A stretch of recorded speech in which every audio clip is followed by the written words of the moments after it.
जादुई पेड़ और इच्छाओं का रहस्य। बहुत समय पहले की बात है। एक छोटे से गांव में एक लड़का रहता था जिसका नाम अर्जुन था।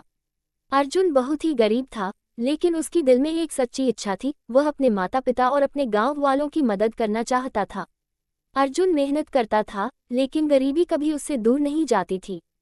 एक दिन अर्जुन को सुनने में आया कि गांव के पास एक पुराना और रहस्यमय जंगल है जहां एक जादुई पेड़ है। इस पेड़ की विशेषता ये थी कि वह केवल 3 इच्छाओं को पूरा करता था, लेकिन उन इच्छाओं को पूरी करने के बाद वह पेड़ हमेशा के लिए गायब हो जाता था। अर्जुन को यह सुनकर बहुत उत्सुकता हुई और उसने सोचा, यदि यह सच है तो मैं अपनी इच्छा जरूर पूरी कर सकता हूँ।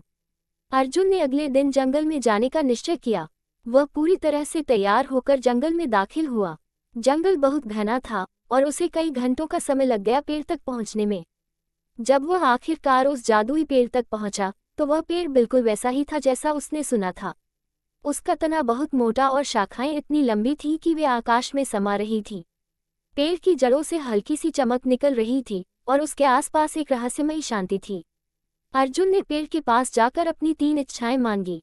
पहली इच्छा उसने ये की, मैं गरीब नहीं रहना चाहता, मैं धनवान बनना चाहता हूँ ताकि मेरे माता पिता को कोई परेशानी न हो। पेड़ ने उसकी पहली इच्छा पूरी की और अगले ही पल अर्जुन के पास सोने चांदी के ढेर सारे सिक्के और बहुमूल्य रत्न आ गए। अर्जुन खुश हुआ, लेकिन उसने ध्यान से सोचा और अपनी दूसरी इच्छा मांगी, मैं चाहता हूँ कि मेरे गांव में कभी कोई भूख से मरे और लोग हमेशा खुशहाल रहें।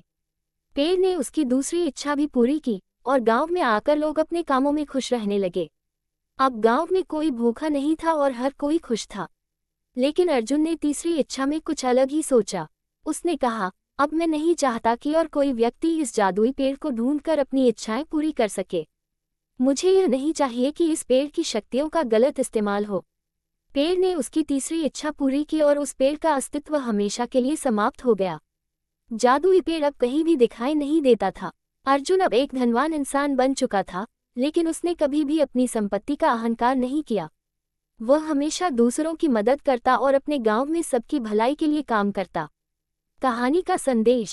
सच्ची इच्छाएं केवल अपने स्वार्थ के लिए नहीं, बल्कि दूसरों की भलाई के लिए होनी चाहिए। यदि हमारी इच्छाओं में दूसरों का भला होता है, तो दुनिया सच में एक बेहतर जगह बन सकती है।